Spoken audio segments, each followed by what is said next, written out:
우리가 알고 있듯이 잠언은 지혜에 관해서 쓰고 있습니다. 이 지혜는 하나님을 경외하는 것을 이야기를 하죠. 그래서 지혜자와 또 의인과 선인은 같은 이야기입니다. 이 잠언서를 읽는 사람들은 대부분 그 당시에 유대인들이었을 것입니다. 유대인들은 하나님을 아는 사람이고 하나님을 경외하는 사람입니다. 그러면 유대인들은 이 세상을 살아갈 때 지혜자로서 의인으로서 살아가게 됩니다. 그런데 지금 솔로몬은 이 잠언을 통해서 유대인들에게 지혜자가 되라고 이야기를 하고 있습니다. 이것은 그들이 하나님의 백성으로 어떻게 보면 의인의 신분을 가지고 있지만 실제적인 삶에서는 그러한 삶이 아니기 때문에 이렇게 이야기하는 것이죠. 실질적으로 하나님의 백성들은 하나님을 경외하며 하나님의 말씀을 가지고 이 세상을 살아가는 사람입니다. 그런데 우리가 실제 삶을 보면 그러지 못할 때가 참 많이 있습니다. 그래서 이 잠언을 통해서 지혜자가 어떤 사람인지 또 어떤 유익을 갖는 것인지 이것을 이야기하면서 이 지혜자가 되게 지금 하고 있습니다. 그래서 오늘 말씀도 마찬가지죠. 오늘 말씀도 지혜에 관한 이야기를 하고 있습니다. 우리가 잠언이 31장으로 되어 있는데요. 그냥 지혜로운 사람이 이런 사람이라고 한마디만 하면 되는데 굉장히 많은 이야기를 하고 있습니다. 그랬다는 것은 지혜로운 사람은 각 영역에서 이와 같은 모습을 보이고 있다는 것입니다. 하나님이 주신 지혜는 한 가지인데 그 지혜가 삶의 영역에서 다양한 모습으로 실생활에서 나타나고 있다는 것을 이야기를 하고 있습니다. 오늘 말씀도 그 지혜자의 삶의 한 면을 이야기를 하고 있는데요. 오늘 말씀 12장 1절부터 7절은 세 가지 정도의 내용을 기록하고 있습니다.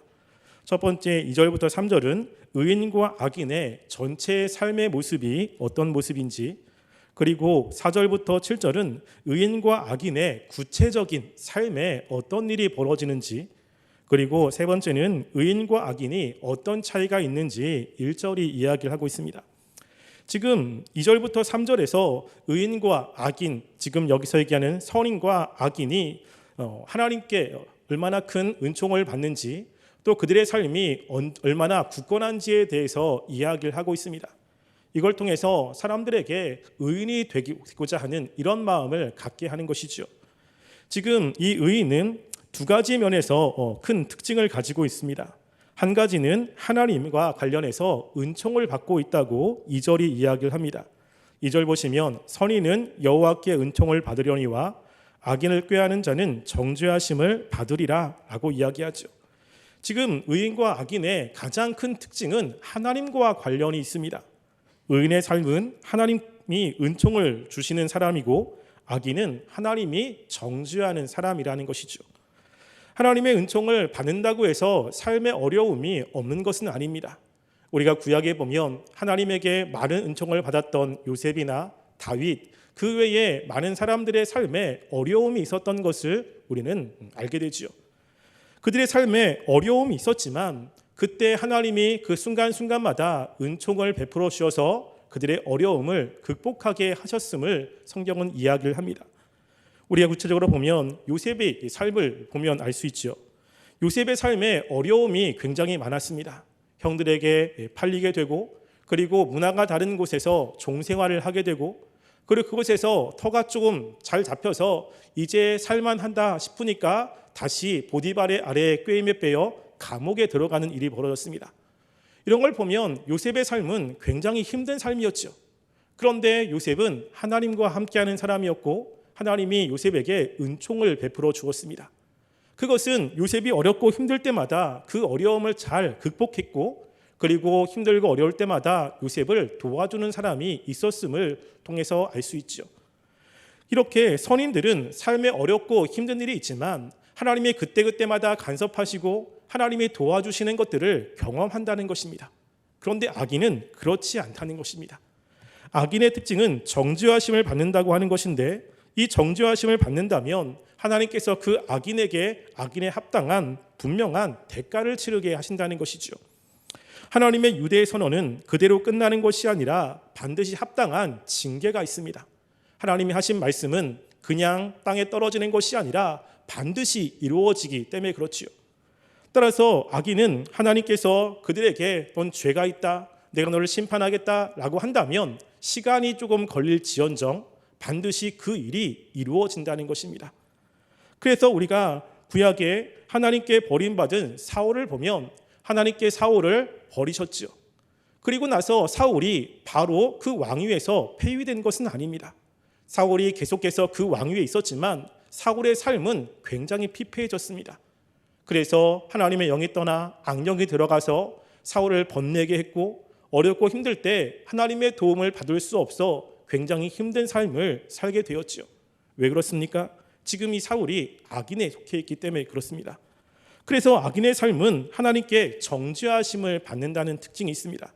그렇기 때문에 당연히 3절에 나와 있는 그들의 삶은 견고히 서지 못합니다. 3절 보시면 사람의 악으로서 굳게 서지 못하거니와 의인의 뿌리는 움직이지 아니하리라 라고 이야기하죠.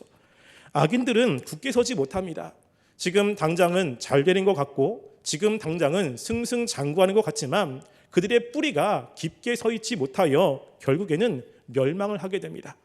이 세상에서 하나님의 징계를 받던 아니면 이 세상 이후에 지옥에서 하나님의 심판을 받던 그들의 삶은 하나님의 징계고 또 하나님의 심판을 받을 수밖에 없는 존재인 것이죠. 그러나 의인은 다릅니다.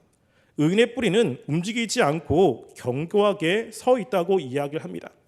여기서 견고하게 하는 것은 수동태로 되어 있습니다. 즉 의인이 가지고 있는 힘과 능력으로 그들의 삶을 굳건하게 잡고 있는 것이 아닙니다. 의인들도 삶에 지혜가 부족하고 힘이 연약하여 삶에 힘들고 어려운 일들, 고민하는 일들도 굉장히 많이 있습니다. 그런데 하나님께서 그때그때마다 의인의 삶을 붙잡아 주시고 그들의 삶을 견고하게 만드신다는 것이죠. 우리가 구약에 보면 엘리야를 들 수 있습니다. 엘리야가 하나님의 놀라운 역사하심을 보여주지 않았습니까? 근데 엘리야가 그런 놀라운 능력을 보여준 이후에 변화되지 않는 북이스라엘을 바라보며 마음의 신이 근심이 되고 그리고 힘들어졌습니다. 하나님 앞에 찾아가서 하나님 나를 죽여달라고 이야기를 하지요. 엘리야는 좌절했고 그리고 답답했고 너무나 힘들었을 것입니다. 그런 엘리야를 하나님께서 찾아오셔서 다시 일으켜 세우고 있는 모습을 보게 됩니다. 대부분 삶의 의욕이 떨어지고 소망이 사라진다면 삶은 피폐해질 수밖에 없습니다. 그런데 엘리야가 그런 상황 속에서 엘리야가 다시 마음을 다잡고 다시 생각해서 자신의 삶을 다시 일으킨 것이 아니죠. 하나님께서 엘리야를 찾아오신 것입니다. 그렇게 힘들고 어려운 그 엘리야에게 찾아오셔서 하나님의 말씀을 들려주셨고 하나님의 계획을 알려주셔서 다시 한번 일어설 수 있도록 하나님께서 붙잡아 주신 것이죠. 이렇게 의인은 뿌리가 견고해집니다. 의인 자신의 능력이 아닌 하나님께서 그 의인을 붙잡아 주시기 때문에 그런 것이죠. 그래도 의인의 삶에는 하나님의 은총이 있고 하나님의 은총으로 인한 견고한 뿌리가 있다는 것을 이야기를 합니다. 그러면 사람들이 이야기를 들으면 모두가 다 의인이 되고 싶지 않겠습니까? 근데 그러면서 4절부터 7절 말씀에 보면 이 악인과 의인의 구체적인 삶의 모습을 이야기를 합니다. 이 모습이 전부는 아니고 그의 의인의 삶의 그 일부분, 특별히 한 단면을 이야기를 하고 있습니다. 특별히 4절에 보시면 어진 여인과 그리고 악을 끼치는 여인에 관해서 이야기를 하고 있죠. 여기서 어진 여인은 앞에서 이야기하는 의인의 반열에 들어간 사람이고 악을 끼치는 여인은 악인에 들어가는 사람입니다. 왜냐하면 이들에게 하나님이 주시는 그 축복이 앞에 3절과 같기 때문에 그렇습니다. 3절 보시면 하나님께서 악인을 굳게 서지 못하게 하시고 의인의 뿌리를 견고하게 하신다고 말씀하지 않았습니까? 근데 7절에 보시면 똑같은 이야기를 지금 하고 있습니다. 악인은 엎드려져서 소멸되려니와 의인의 집은 서 있으리라 라고 이야기하죠. 지금 하나님께서 똑같이 하시고 있는 것을 보면 지금 여기에서 이야기하는 어진 여인은 그 1절, 2절과 3절에 있는 선인, 의인을 이야기를 하고 있다는 것을 우리가 알 수 있는 것이죠. 여기서 어진 여인, 현명한 여인이라고 하는 것은 이 지혜라는 것은 그 히브리어의 그 여성형으로 쓰여져 있습니다. 우리나라는 그렇지 않지만 히브리어에는 남성, 여성, 중성이 있습니다. 근데 이 지혜는 여성형입니다. 그렇기 때문에 이 지혜를 여인이라고 표현을 하고 있습니다. 그래서 지금 이 지혜는 어진 여인이라고 이야기하는데 어진 여인은 현숙한 여인을 뜻합니다.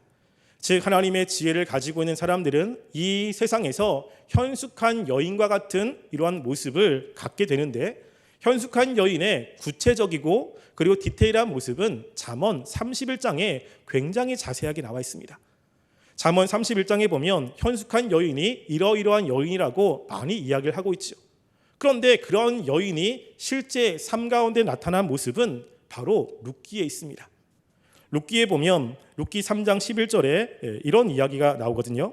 거기 보시면 그리고 이제 내 딸아 두려워하지 말라 내가 내 말대로 내게 다 행하리라 내가 현숙한 여인을 줄 나의 성읍 백성이 다 아느니라 라고 이야기하죠. 이것은 보아스의 이야기입니다. 그 당시 사람들이 이 룻을 보면서 형숙한 여인이라는 것을 전부 다 알았다는 것이죠. 실제로 우리나라 성경에는 룻기가 앞쪽에 배치되어 있지만 이 유대인 성경의 목록에는 룻기가 잠언 다음에 있습니다. 그래서 잠언 마지막에 현숙한 여인에 대한 이야기를 한 후에 그 현숙한 여인인 룻에 대해서 설명을 하고 있는 것입니다. 그래서 룻기를 생각하면서 이 말씀을 보면 이해가 좀 잘 될 수 있습니다. 그래서 말씀을 보면 이 하나님의 지혜를 가지고 있는 사람들이 구체적인 삶의 모습에서 어떤 모습으로 나타나고 있는지 어떤 유익이 있는지를 이야기를 하고 있는데요. 특별히 4절부터 6절 말씀에는 이 관계적인 면을 이야기를 하고 있습니다. 그래서 4절에는 가장 가까운 사람인 지아비에 대해서 그리고 5절과 6절은 그 사람들과 관계 속에서 이야기를 하고 있습니다. 보통 그 사람이 어떤 사람인지라는 것을 알기 위해서는 가깝게 지내야 됩니다. 많은 사람들은 자신이 지혜롭다고 생각을 합니다. 모두가 다 자신이 어리석다고 생각하지 않고 지혜로운 사람이라고 대부분 생각을 하실 것입니다. 그래서 자신이 다른 사람보다 지혜롭게 결정을 했고 지혜롭게 삶을 살아가고 이렇게 이야기를 하죠. 그런데 지혜로운 사람이라는 것은 자신이 이야기하는 것이 아니라 다른 사람에게 이야기를 듣는 것입니다. 그래서 우리가 보통 보면 그 사람이 어떤 사람인지에 대해서 자신보다 옆에 있는 사람이 훨씬 더 잘 알고 있지 않습니까? 특별히 자신과 가장 가까운 사람이 자신을 가장 잘 압니다. 우리가 관계가 조금 먼 사람들에게는 이미지 메이킹이라는 것을 할 수 있습니다. 자신을 꾸밀 수 있는 것이죠. 지혜로운 사람인 것처럼 어진 사람인 것처럼 그리고 굉장히 탁월한 사람인 것처럼 꾸밀 수 있습니다. 그런데 가장 가까이 있는 사람은 그게 쉽지 않습니다. 우리가 보통 결혼을 하게 되면 결혼하기 전에는 가끔가다 보기 때문에 굉장히 괜찮은 사람이라고 생각이 들지요. 근데 결혼하고 나서는 어떻습니까? 결혼하고 나서는 계속 모든 일을 같이 처리해야 됩니다. 그러면 생각과 사람을 배려하는 것이나 또 그 사람이 가지고 있는 여러 가지 것들을 알게 되면서 실망하는 경우가 많이 있죠. 그러니까 사람은 가까이 있어 봐야 아는 것입니다. 가까이 있는 사람이 하는 이야기가 그것이 가장 정확하게 표현하고 있는 것이죠. 지금 이 지혜로운 사람이 그렇습니다. 지금 이 어진 여인 지혜로운 사람은 지금 지아비의 면류관이라 이야기하고 있고요. 욕을 끼치는 여인 아기는 지아비의 뼈를 썩게 한다고 이야기를 하고 있습니다. 지아비는 바로 남편을 이야기하죠. 그래서 어진 여인과 함께 사는 사람들은 그 남편이 면류관처럼 다른 사람들에게 칭송을 받게 되고 그리고 위상이 높아진다는 것입니다. 그 여인으로 인해서 지혜로운 사람으로 인해서 삶의 기쁨이 있고 삶의 활력이 있고 그리고 삶의 소망을 가지고 살아가게 되는 그러한 특징을 가지고 있죠. 반면에 어리석인 여인의 특징은 지금 그 지아비의 뼈가 썩음 같다라고 이야기합니다. 썩는다는 것은 보통 죽음과 멸망을 상징하지 않습니까?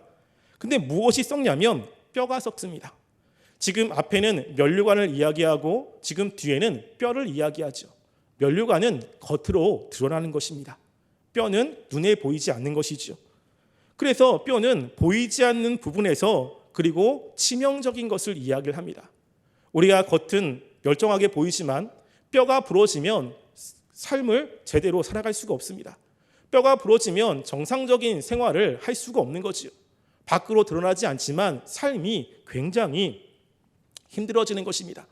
그러니까 지금 여기서 어리석인 여인과 살고 있는 지아비는 사람들이 볼 때, 겉으로 볼 때 별 문제가 없는 것처럼 보입니다.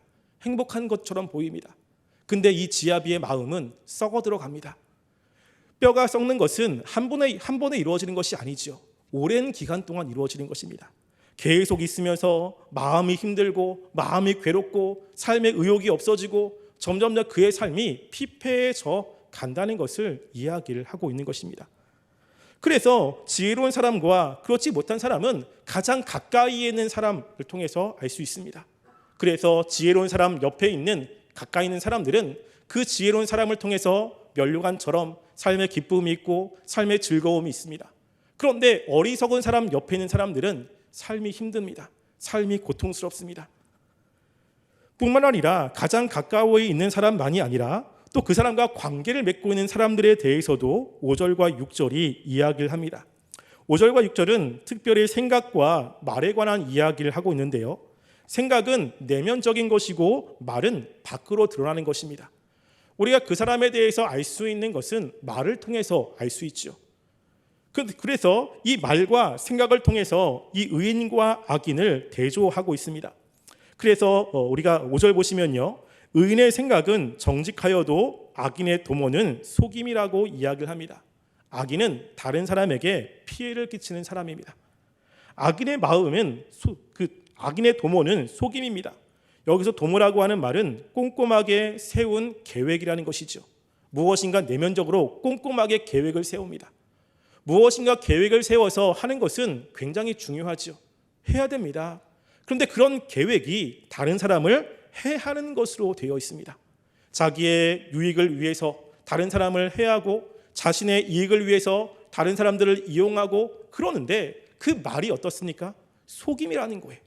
다른 사람을 위하는 척, 다른 사람을 위해서 자식과 이것저것 하는 척, 이런 척 하지만 그 마음에는 다른 사람을 위하는 것이 아니라 다른 사람을 해하는 것입니다. 그 사람과 이야기를 들으면 나를 위하는 것 같습니다. 나를 위해서 그렇게 하는 것 같습니다. 그런데 시간이 지나서 보면 그게 나를 위한 것이 아니라 나를 이용하고 있는 것이죠. 그래서 그 사람과 관계를 맺으면 맺을수록 삶이 더 힘들어집니다. 그 사람과 관계를 맺고 그 사람과 계속하면 삶이 점점 피폐해지고 여기서 이야기한 것처럼 피를 흘리게 되는 일이 벌어진다는 것입니다. 반면에 의인은 그렇지 않습니다. 의인은 정직하고 그리고 그 사람의 입은 다른 사람을 구원합니다. 의인의 마음은 정직합니다. 그래서 바른 것이죠. 마음과 밖으로 드러나는 모습이 다르지 않습니다. 그래서 다른 사람들의 생명을 구원하려고 그 마음을 갖고 있고 그렇게 행동을 하는 사람입니다. 그래서 의인과 함께 있으면 정말로 그 의인을 통해서 삶의 활력을 얻게 되고 삶의 소망을 얻게 되고 그리고 그 어려움에서 벗어나게 되는 것이죠. 왜냐하면 이 의인은 하나님을 경외하는 사람입니다. 그리고 하나님의 말씀을 아는 사람이기 때문에 하나님의 뜻을 알려주고 하나님의 마음으로 다른 사람들에게 그 사랑을 흘려보내는 사람이라는 것입니다. 그래서 의인과 악인은 그 사람과 가까이 있는 사람들을 통해서 알 수 있다는 것이죠. 내가 의인이고 나는 잘하고 이런 것이 아니라 실제 가까이 있는 사람들이 어떻게 느끼느냐라고 하는 것입니다. 우리가 말씀을 통해서 보면 의인들 옆에는 사람들이 있죠. 의인 옆에 있으면 면류관 그리고 많은 구원을 얻게 됩니다. 그러니까 그 사람 옆에서 이야기를 듣고 싶고 그 사람과 관계를 맺고 싶어 합니다. 근데 악인들은 어떻습니까? 멀리하고 싶은 것이죠. 무엇인가 나를 위한다라고 해서 가서 이야기를 들으면 나중에 그런 것이 아닌 것입니다. 그러니까 점점점 멀어질 수밖에 없는 이러한 일들이 벌어진다는 것입니다. 그래서 지금 여기서 의인과 악인이 이렇게 다르다는 것을 이야기를 하고 있는 것이죠. 그러면 많은 사람들이 의인이 되고 싶지 않겠습니까? 나도 의인과 같은 삶을 살고 이런 것을 누리고 싶다고 이야기하지 않겠습니까? 그래서 이 성경은 의인과 악인이 그러면 결정적으로 어떤 것이 다른지 관해서 이야기를 합니다. 그것이 바로 1절입니다. 1절 보시면요. 이렇게 이야기를 하는데요. 훈계를 좋아하는 자는 지식을 좋아하거니와 징계를 싫어하는 자는 짐승과 같으니라 라고 이야기합니다. 의인과 악인의 여러 가지 차이가 있지만 그 중에 한 가지 특징을 이야기를 하고 있는 것입니다. 그것은 바로 의인과 악인은 훈계에 대해서 다른 반응을 벌이고 있는 것이죠. 의인은 훈계를 좋아합니다. 악인은 훈계를 싫어합니다. 우리가 이렇게 그냥 말씀만 넣고 보면 야, 의인이 훈계를 좋아한다고? 근데 나는 훈계를 싫어하는데? 라는 생각을 갖게 되죠. 이 세상에서 훈계를 좋아하는 사람이 과연 있을까요? 다른 사람부터 책망받는 걸 좋아하고 꾸중 듣는 것을 좋아하고 잘못했다고 하는 이야기를 듣는 사람이 과연 그것을 좋아하는 사람이 있겠습니까? 대부분은 그것을 싫어합니다. 대부분 그것을 안 듣고 싶어 하죠. 나에게 무엇인가 훈계를 하는 사람들을 피하고 싶어 합니다. 그런데 의인은 그렇지 않다는 거지요. 의인은 훈계를 좋아한다는 것입니다. 그랬다는 것은 여기서 좋아한다는 것이요, 감정적인 문제가 아니라는 것입니다. 훈계를 들을 때 너무 기분이 좋고 훈계를 들으면 너무 행복하고 이런 사람은 없지 않습니까? 지금 여기서 훈계를 좋아한다라고 하는 것은 감정의 문제가 아니라 선택의 문제인 거예요. 훈계를 좋아하지 않지만 자신의 한계를 알고 자신의 부족한 것을 깨닫고 그 훈계를 들을 때 기분이 나쁘지만 그 훈계를 마음에 새겨서 그것으로 통해 자기의 삶을 바꾸려고 하는 사람입니다. 그래서 자신의 부족함을 분명히 인식하기 때문에 다른 사람의 이야기를 들으면 그냥 듣지 않죠. 그 이야기가 기분이 나쁠 수도 있습니다. 때로는 마음이 상할 수도 있습니다. 그런데 그 이야기의 진위와 정말 그 이야기를 귀담아 듣고 나한테 필요한 것이라면 그것들을 내 삶에 적용하며 살아가는 사람이라는 것입니다. 악인은 그렇지 않습니다. 훈계를 싫어합니다. 그래서 악인의 특징을 뭐라고 이야기하냐면 짐승과 같다고 이야기합니다.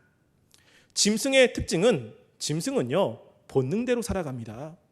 느끼는 대로 하고 싶은 대로 살아가는 존재가 짐승이죠. 그래서 짐승은 자기가 하고 싶은 대로 합니다. 그러니까 무엇인가 잘못된 부분이 있어서 그 부분들을 이야기를 해줍니다. 그런데 짐승과 같다는 것은 그 이야기가 듣기 싫고 내가 그동안 해왔던 대로 하고 싶은 대로 그대로 한다는 것입니다. 그래서 이 악인을 짐승과 같다고 이야기를 하고 있는 것이죠.